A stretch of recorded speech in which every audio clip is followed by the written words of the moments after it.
So, hello everyone! Magandang gabi po sa ating lahat. Narito naman po si Len para sa ating ika-139th day ng ating sharing ng devotion video. And today is Friday.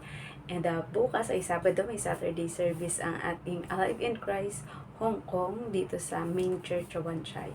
And meron din po tayo sa Yunlong at meron din tayo sa Macau at meron din tayo sa Shenzhen, China. At sa Pilipinas ay marami na din po. So, we are working out para sa Europe and then sa US at sa iba't ibang panig pa ng mundo. So, bago po ang lahat, bago ang pagbubuli-buli natin ng salita ng Diyos, huwag po natin kakalimutan ang manalangin at magpasalamat sa ating Panginoon. So, let us all pray. Ama namin Diyos na makapangyarihan sa lahat, muli pinupuri, pinasasalamatan at tinadakila po namin ang inyong pangalan, Panginoon. Dadako po kami muli, Panginoon, para sa pagbubuli-buli ng inyong mga salita, Panginoon. Ngunit lalo higit sa lahat, Panginoon, ay hindi namin dapat kalimutan, Panginoon, ang pagpapasalamat na pinagkalooban niyo kami ng buhay, lakas at hininga para sa buong araw na ito na kami ay naging matagumpay, Panginoon. Tunay na ang bawat araw ay isang hamon at biyaya para sa bawat isa sa amin na kailangan naming mapagtagumpayan. Nang sa gayon, Panginoon, ay sa oras ng gabi, Panginoon, ay makakaranas kami ng pagpapahinga. Lalong higit ang pagbubulay-bulay ng inyong mga salita dahil ito po ang oras na available para sa akin, Panginoon. Gayon din, Panginoon, pinupuri at pinasasalamatan po namin kayo sa buhay at pag-aalay ng bawat isa, Panginoon, ng oras, Panginoon, para makinig, magbasa, at magbulay-bulay ng inyong salita, Panginoon. Nawa kayo po ang humipo sa puso ng mga makikinig at makakabasa, Panginoon, ng mga daily devotion na ito, Panginoon, na siyang maging application ng bawat isa sa kanilang buhay, Panginoon, nang sa gayon, Panginoon, ay maabot ng bawat isa from day to day, Panginoon, ang inyong glory to glory na Christ-likeness, Panginoon. Dalangin po namin, Panginoon, at nagpapasalamat kami ng buong puso sa tinapos na gawa ng iyong anak na si Jesus, Panginoon, sa krus. Kaya ang bawat isa sa amin ay malayang magpahayag at sabihin sa lahat ng aming mga makikita o makikilala, Panginoon, ng mga tao kung ano ang tinapos na gawa ng iyong anak na si Jesus, Panginoon. Huwag niyo pong hayaan, Panginoon, na kami magyabang, Panginoon, sa anumang mga kakayahan, talento o kayamanan na ipinagkaloob niyo sa amin, Panginoon. Pagkos ay gamitin namin ito para sa pagpapalaganap ng inyong ebanghelyo at mabuting balita dito sa mundo habang kami ay nabubuhay, Panginoon. Ikaw ang mataas, ikaw ang mapapurihan, Panginoon, at kami pong inyong mga lingkod, Panginoon, ay handang magpagamit na may tapang at lakas ng loob, Panginoon, na huwag mahihiya, Panginoon, sa bawat taong aming makakausap, Panginoon, sapagkat ang bawat isa sa amin ay gagamitin nyo bilang instrumento na tagapamahayag, tagapamalita, Panginoon, sa lahat ng lugar at sa lahat ng dako, Panginoon, ng tinapos na gawa ng inyong anak na si Jesus sa krus, Panginoon, para sa kabayaran ng kasalanan namin, ang inyong libreng grasya at habag para sa bawat isa sa amin, Panginoon, ay tunay nga, Panginoon, na hindi kami karapat-dapat, ngunit pinili at minahal nyo kami, Panginoon. Kaya din, Panginoon, nagpapasalamat kami sa banal na Espiritu, Panginoon, na siyang gumagabay sa amin, Panginoon, upang ang aming laging gawin, Panginoon, ay ayon lamang sa inyong kalooban, Panginoon. At kinoconvict kami kung sakali man, Panginoon, na may mga bagay kami na nagagawa o naiisip na mga mali at hindi nararapat, Panginoon. Kayo po ang madakila, Panginoon, sa aming gagawin ito, Panginoon. Muli, binabalik namin na lahat ng papuri at pasasalamat sa tanging pangalan ng bugtong na anak na si Jesus. Amen. So, narito po tayo sa Lucas 20:13. Ayan, parang taon no? Sabi dito, napag-isip-isip ng may-ari ng ubasan, ano kaya ang mabuti kong gawin? Mabuti pa'y papuntahin ko ang minamahal kong anak. Tiyak na siya'y igagalang nila. Message, nag-isip-isip daw ang may-ari ng ubasan kung ano daw ang gagawin nito. Napagdesisyonan niyang ang ipadala o papuntahin doon ay ang kanyang minamahal na anak sa pag-aakalang igagalang ito ng mga magsasaka. Application, dahil nga panay masasama ang ginawa ng mga magsasaka sa 3 alipin na ipinadala ng may-ari ng ubasan, kaya umisip siya ng magandang gawin. Ang naging huling ipinadala niya ay ang kanyang minamahal na anak. dahil iniisip niya na dahil mga alipin lang ang pinadala at di niya tunay na kadugo, kaya masasama ang ginawa ng mga magsasaka. Parang ang Diyos, maraming ipinadala at piniling mga tao gaya nila Noe, Abraham, Moises, Elias, Jeremias, at Juan na tagapagbautismo bago ang kanyang bugtong na anak na si Jesus, sa pag-aakala na magbabago at matatauhan ang mga tao na bumalik sa naputol na relasyon sa kanya ng magkasala. Subalit masasama, pagsuway at ipinapatay pa ang mga ito. Kaya sa huli nagdesisyon ang Diyos na ang pinakamamahal niyang anak na kasama sa kaharian ang muling ipadala o isugo. So, puri na pagkabasa ng salita ng Diyos. So, yun na nga, di ba?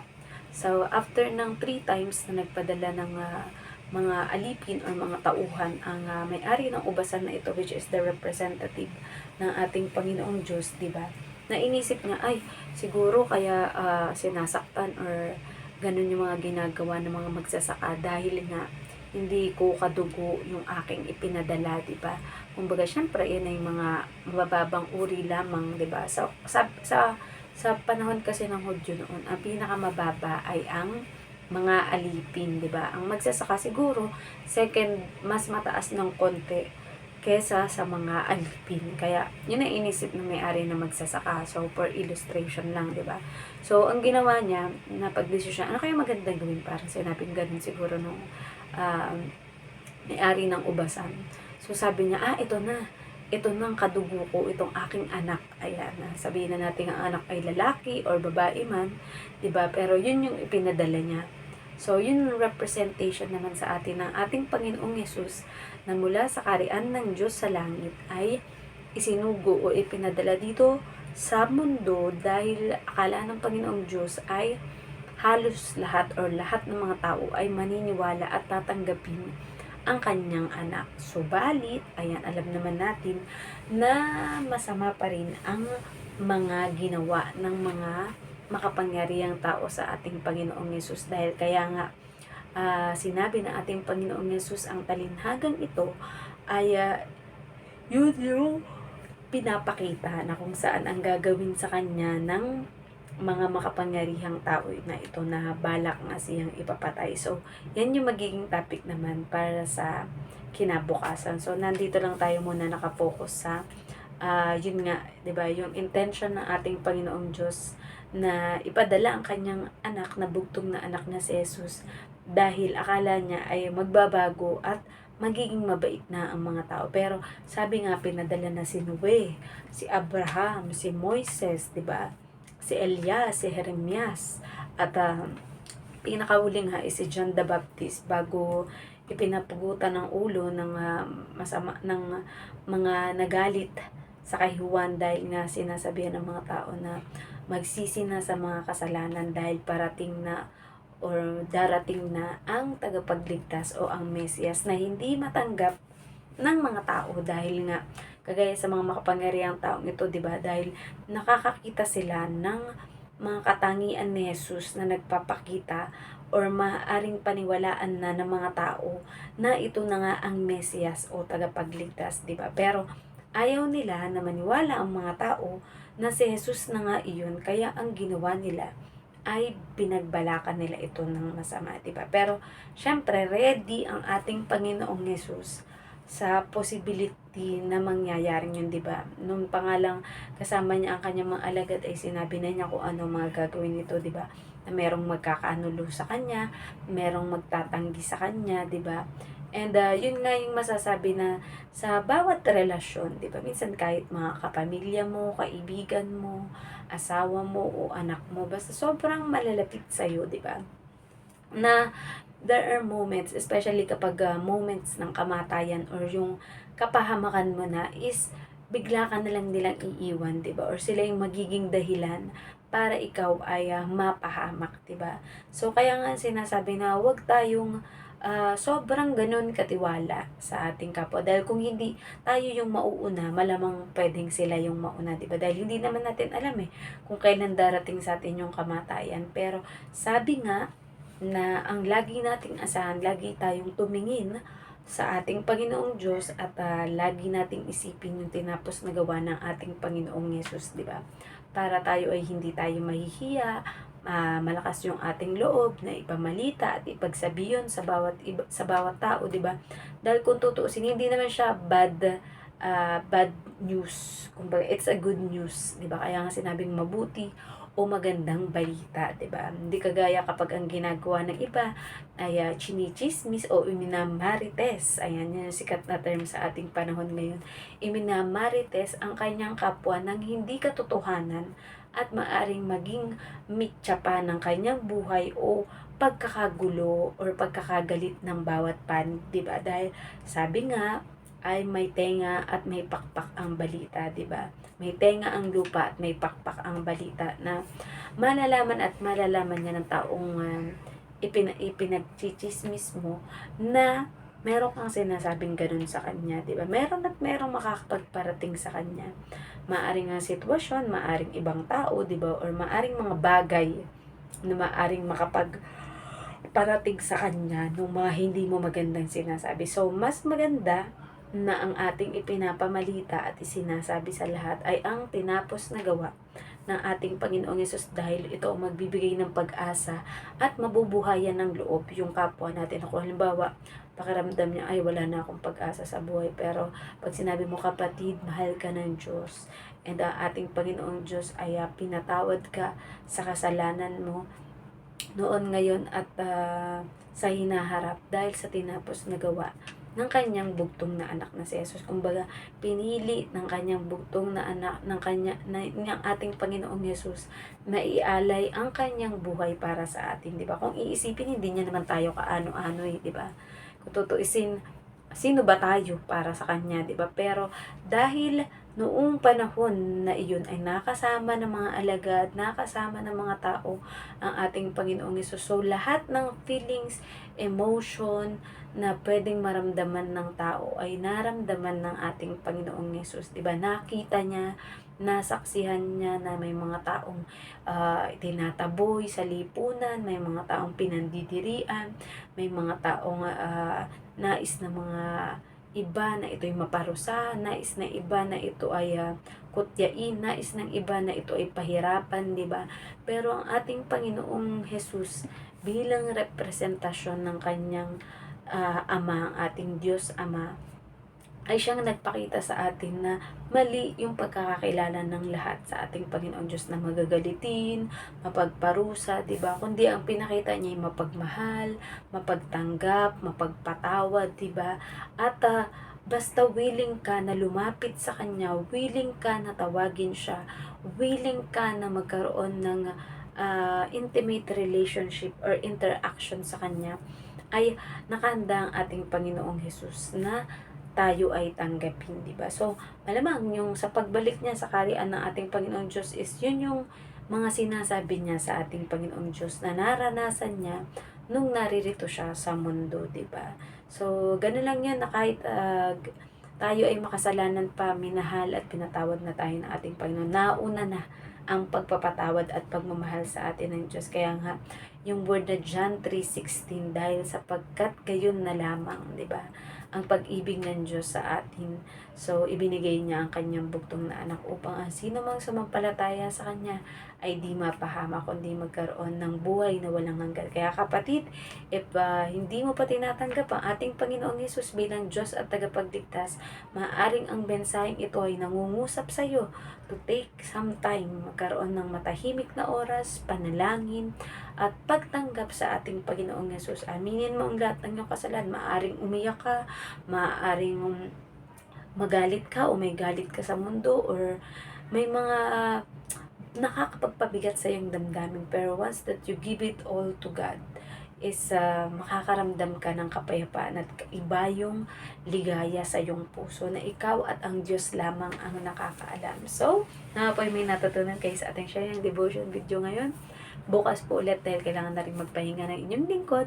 And let us all close it up into prayer. So let us all pray. Ama ng Diyos na makapangyarihan at muli nagpapasalamat po kami, Panginoon, sa inyong mga salita na aming napagbulay-bulay at Panginoon. Tunay nga, Panginoon, na sa sobrang pagmamahal ninyo sa aming lahat, Panginoon, sa kabila ng aming mga kakulangan, sa kabila ng aming mga kasalanan, Panginoon, ay pinili pa rin ninyo, Panginoon, na ipadala ang inyong bugtong na anak na si Jesus upang siyang maghirap, Panginoon, upang siyang pumasan, Panginoon, ng lahat ng mga pagkakasala namin, Panginoon. Kaya tunay nga, Panginoon, na gamitin mo ang buhay namin, Panginoon, ang aming paglilingkod, Panginoon, para pasalamatan kayo sa inyong dakilang ginawa para sa aming, Panginoon. Salamat sa inyong pagmamahal, salamat sa inyong kapatawaran, Panginoon, at salamat sa pagbibigay sa amin ng mga biyayang ito, lalong higit ang buhay sa bawat araw, Panginoon, na kami ay nagigising pa, Panginoon, at may nagagawa pa kaming kapaki-pakinabang, Panginoon. Dalangin po namin, Panginoon, na linisin mo ang puso ng bawat isa sa amin, Panginoon, at kung ano man ang mga galit, mga inggit, mga sama ng loob, Panginoon, na nasa puso ng bawat isa, Panginoon, ay linisin niyo po, Panginoon.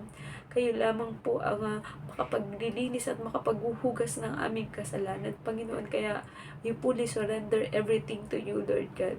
Dalangin din po namin, Panginoon, sa aming mga kapatid at sa lahat ng mga tao sa buong mundo, Panginoon, na dumadanas ng mga financial problem, Panginoon.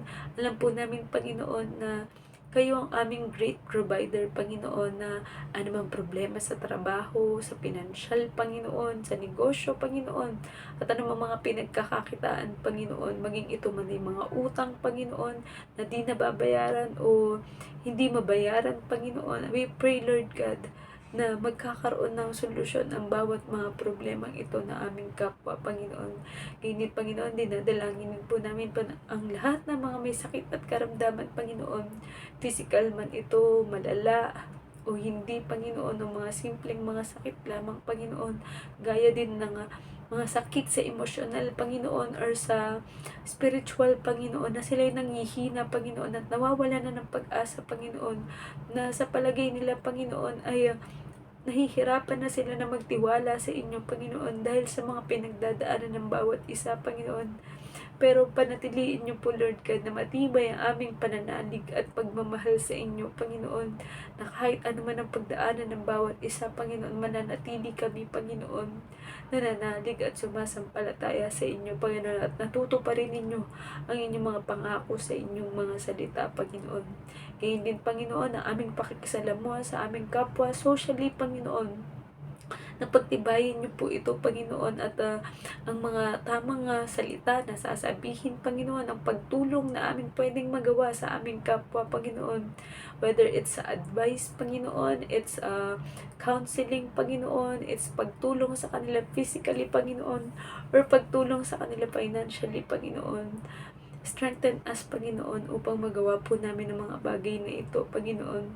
At dalangin po namin, Panginoon, salamat sa mga buhay, Panginoon, na mga ginagamit niyong mensahero, Panginoon, ang mga pastor, mga pari, mga minister, Panginoon, mga misyonero, Panginoon, at mga pastors namin, Panginoon, lalong higit, Panginoon, sila Pastor Rodel, Panginoon, at ang kanyang pamilya, Panginoon, si Pastor Ronald, at ang kanyang pamilya, Panginoon, si Pastor Joy, Panginoon, at ang kanyang pamilya, Panginoon, si Pastor Grace, Panginoon, at ang kanyang anak, Panginoon, si Pastor Estela, Panginoon, at ang kanyang pamilya, Panginoon, si Pastor Risa, at ang kanyang pamilya, Panginoon, at lahat po, Panginoon, ng mga pastor, Panginoon, at iniaalay ang kanilang buhay, Panginoon, upang maglingkod, pumunta sa mga lugar, Panginoon, na malalayo, Panginoon, upang maabot ang kapwa namin, Panginoon, na wala pang matibay na relasyon at pagkilala sa inyo, Panginoon. Gamitin niyo po ang buhay ng bawat isa, Panginoon, at give us the courage, Panginoon. Give us the boldness, Panginoon, na hindi namin ikakayain yung mga salita, Panginoon. Dahil tunay na wala kaming ipagmamalaki, Panginoon, kung hindi dahil sa inyo, Panginoon. Ang lahat ng mayroon kami, Panginoon, na physically, Panginoon, ang lahat na meron kami emotionally at spiritually, Panginoon, maging ang aming talino, Panginoon, o kakayahan, Panginoon, ay nagmumula lamang sa inyo, Panginoon. Kayo po ang siya maghari at mapapurihan, Panginoon. At alam po namin na kayo ang may kakayahan, Panginoon, na makapagpabago ng lahat sa isang tao, Panginoon. Kaya muli, binabalik po namin ang lahat ng papuri at pasasalamat sa tanging pangalan ng bugtong na anak na si Jesus. Amen. Good night pa sa ating lahat and God bless. Bye-bye.